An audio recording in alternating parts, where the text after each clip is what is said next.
Hello दोस्तों, नमस्कार। आज हमारा सेल्फ लव प्रैक्टिस का 8वां दिन है। सॉरी फॉर द लेट, मैं 2 डेज़ से वीडियो अपलोड नहीं कर पाई है, उसके लिए मैं आपसे माफ़ी चाहती हूँ। लेकिन आज मैं आपके लिए 2 वीडियो जो है वो इकट्ठे ही डाल दूँगी, ताकि आपकी जो प्रैक्टिस है वो बीच में ना रुके। तो आज हम बात करेंगे, आज का जो टॉपिक है बहुत इम्पॉर्टेंट है, इसे आप प्लीज़ मिस मत कीजिएगा। आज हम बात करेंगे अपने भीतरी बच्चे को प्रेम करना। हर इंसान के अंदर एक बच्चा होता है, एक प्यारा सा बच्चा जिसे हम भूल जाते हैं।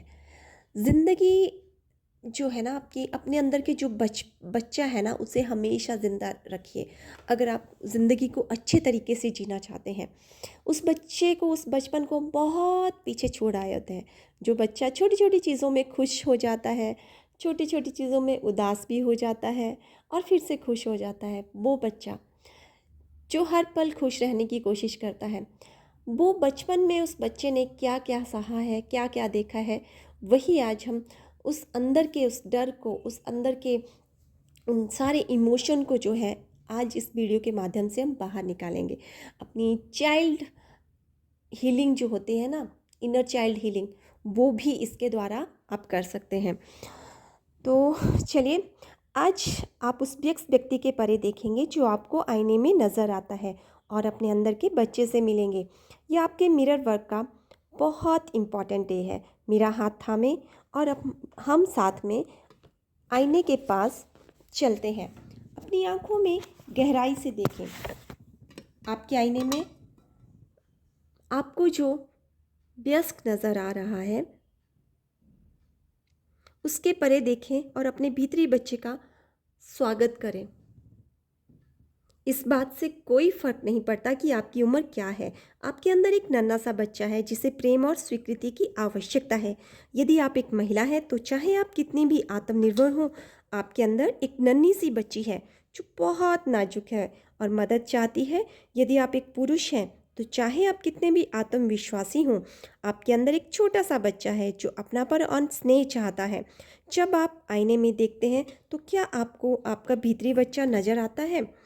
क्या यह बच्चा खुश है, या बच्चा आपको क्या बताने की कोशिश कर रहा है? जिस जिस उम्र से आप गुजर रहे हैं वो आपके अंदर है। आपकी चेतना में और आपकी स्मृति में एक बच्चे के रूप में जब कुछ गलत होता था तो आप सोचने लगते थे कि आप ही में कोई कमी है। बच्चों को लगता है कि यदि वे हर काम सही ढंग से करेंगे तभी उन्हें उनके माता पिता प्रेम करेंगे और सजा भी नहीं देंगे। हम अक्सर 5 वर्ष की आयु के आसपास अपने अंदर के टेप को बंद कर देते हैं। हम यह निर्णय लेते हैं क्योंकि हमें लगता है कि हमारे अंदर कुछ कमी है और हमें अब इस बच्चे से कोई मतलब नहीं। हमारे अंदर एक अभिभावक भी होता है। हम में से अधिकांश लोगों के मामले में अंदर का यह जो अभिभावक अंदर के बच्चे को लगातार डांटता रहता है। यदि आप अपने आंतरिक संवाद को सुने तो आप इस डांट को सुन सकते हैं। आप उस अभिभावक को कहते हुए सुन सकते हैं कि आप क्या गलत कर रहे हैं या कि आप किसी काम के नहीं हो। तो इस प्रकार हमने अपने बचपन में अपने आप से एक लड़ाई की शुरुआत की और खुद अपनी भी उसी प्रकार आलोचना करने लगे जैसे हमारे माता पिता हमारी करते थे। तुम बेवकूफ़ हो, तुम किसी काम के नहीं हो, तुम कोई काम सही ढंग से नहीं करते हो। या निरंतर आलोचना एक आदत बन गई। अब बड़े होने पर हम में से अधिकांश या तो अपने भीतर के बच्चे को पूरी तरह उपेक्षा कर पूरे बच्चे की पूरी तरह उपेक्षा कर देते हैं, या उस बच्चे को उसी प्रकार कमी का एहसास कराते हैं जैसे बचपन में हमें कराया जाता था। हम उस पद्धति को बार बार दोहराते हैं। जब भी आपको डर लगे, समझ ले कि वह आपके अंदर का बच्चा है जो डर रहा है, क्योंकि बड़े लोगों को डर नहीं लगता, फिर भी उसने संपर्क तोड़ लिया है और बच्चे के लिए उपलब्ध नहीं है। हम वयस्क को और इस बच्चे को एक दूसरे के साथ संबंध विकसित करने की आवश्यकता है। आप अपने अंदर के बच्चे से कैसे जुड़ सकते हैं? इसके लिए पहला कदम होगा अपने मिरर वर्क के माध्यम से बच्चे को जानना। कौन है यह बच्चा, या बच्चा क्यों दुखी है? आप इस बच्चे को सुरक्षित और प्रेमपूर्ण महसूस करने में मदद करने के लिए क्या कर सकते हैं? आप जो कुछ भी करते हैं उसके बारे में अपने भीतरी बच्चे से बात करें। मैं जानती हूँ यह आपको मूर्खतापूर्ण लग सकता है, लेकिन यह उपाय काम करता है। अपने भीतरी बच्चे को यह एहसास कराइए कि चाहे जो हो जाए, आप ना कभी उससे मुंह मोड़ेंगे और ना ही उसे छोड़ेंगे, बल्कि हमेशा उसके लिए उपलब्ध रहेंगे और उससे प्रेम करेंगे।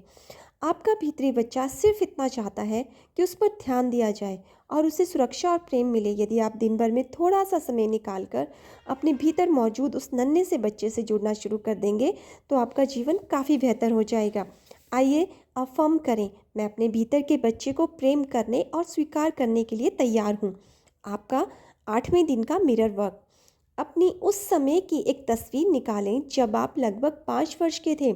उस तस्वीर को अपने बाथरूम के आईने पर चिपका दें। कुछ पल उस तस्वीर को देखते रहें। क्या दिखाई दे रहा है आपको? क्या आपको एक प्रसन्न बच्चा दिखाई दे रहा है या एक दुखी बच्चा? आईने में दिख रहे अपने भीतरी बच्चे से बात करें। आप उस तस्वीर को देखकर बात कर सकते हैं या अपनी आंखों में भी देख सकते हैं, जिसमें भी आपको अधिक सहजता महसूस हो। यदि बचपन में आपको कोई प्यार का नाम था तो अपने भीतरी बच्चे से बात करते करते उस समय नाम का प्रयोग करें। सबसे अच्छा तो यह होगा कि आप आईने के सामने बैठ जाएं, क्योंकि यदि आप खड़े रहेंगे तो जैसे ही आपके मन में मुश्किल विचार आने लगेंगे आपको दरवाजे के बाहर भाग जाने का मन हो सकता है। इसलिए बैठ जाएं, टिश्यू का एक डब्बा अपने पास रखें और बात करना शुरू कर दें। अपना दिल खोलकर अपने अंदर गहराई में छिपी भावनाएं साझा करें। जब आपकी बात पूरी हो जाए तो यह अफर्मेशन कहें, मैं तुम्हें प्रेम करता हूँ मेरे प्यारे बच्चे, मैं तुम्हारे साथ हूँ, तुम सुरक्षित हो। शक्ति आपके अंदर है। आपका 8वें दिन का दैनिक अभ्यास। इस अभ्यास के लिए आपको क्रेयॉन, रंगीन पेंसिलों या रंगीन फेल्ट पेन्स की आवश्यकता होगी। अपने उल्टे हाथ का प्रयोग करते हुए उस हाथ का जिससे आप लिखते नहीं, बच्चे के रूप में अपनी एक तस्वीर बनाएं। रचनात्मकता का प्रयोग करें। इस तस्वीर को अपने बाथरूम के आईने पर चिपका दें।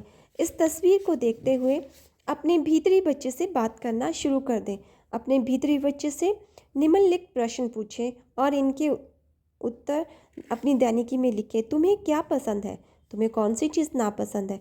तुम्हें किस चीज़ से डर लगता है? तुम्हें किस चीज़ की ज़रूरत है? मैं तुम्हें खुश करने के लिए क्या कर सकता हूँ? अपनी आंखें बंद करें और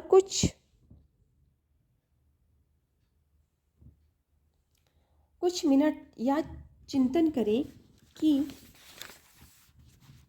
आपने अपने भीतरी बच्चे के बारे में क्या सीखा है। 8वें दिन के लिए आपका हाथ थॉट। अब मैं अपने भीतरी बच्चे को प्रेम से गले लगा रहा हूँ। अपने भीतरी बच्चे का ध्यान रखें। वो बच्चा ही है जो डर रहा है, वह बच्चा ही है जिसे दर्द हो रहा है, वह बच्चा ही है जिसे पता नहीं उसे क्या करना है। अपने बच्चे के लिए उपलब्ध रहें, उसे गले लगाएं और प्रेम करें तथा उसकी आवश्यकताओं को पूरा करने के लिए जो कर सकते हैं करें। यह सुनिश्चित करें कि आपके बच्चे को पता हो कि चाहे कुछ भी हो जाए आप उसके लिए हमेशा उपलब्ध रहेंगे। आप ना कभी उससे मुंह मोड़ेंगे और ना ही उसका साथ छोड़ेंगे। आप इस बच्चे को हमेशा प्रेम करेंगे। तो आज का वीडियो जो है वो आपको कैसे लगा? बचपन, दोस्तों, जब हम छोटे होते हैं ना, जो बचपन में जिस तरह से हमारा विकास होता है, पालन पोषण होता है, उस तरह की जो आसपास की जो चीज़ें होती हैं, वातावरण होता है, हमारे दोस्त होते हैं, उन सब के द्वारा जो है हमारे व्यक्तित्व की जो है वो कंडीशनिंग होती है, हमारा व्यक्तित्व का विकास होता है। किस तरह का वातावरण में हम पले बड़े हैं, वो सारी चीज़ें जो है हमारे बड़े होने तक जो है उभर कर वो सामने आने लगती हैं।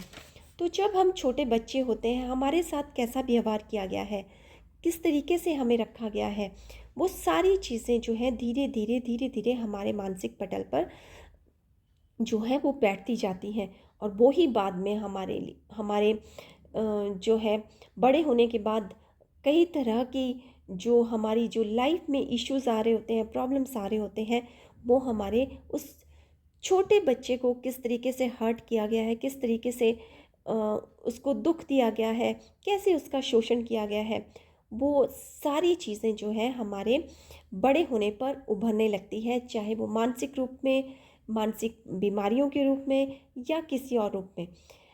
तो अपने अंदर के बच्चा जो है ना उसको प्यार दीजिए, सम्मान दीजिए और रिस्पेक्ट दीजिए और उससे बातें कीजिए कि वो क्यों डर रहा है, किस वजह से वो डर रहा है। उस अंदर के डर को महसूस कीजिए और उसे फिर बाहर निकालिए। अपने अंदर के जितने भी इमोशंस हैं मिरर में बात कीजिए कि आपको बचपन में क्या क्या फील होता था, क्या आपके साथ होता था, वो सारी बातें कीजिए। आपके सारे इमोशंस बाहर निकलेंगे और आप अपने आप को और आप रिलैक्स फील करेंगे। तो आई होप कि आपको ये वीडियो अच्छा लगा होगा। अगर अच्छा लगा है तो एक लाइक, शेयर और सब्सक्राइब जरूर कीजिए। Thank you very much. मिलते हैं हम अपने नेक्स्ट वीडियो में। Tata, bye bye.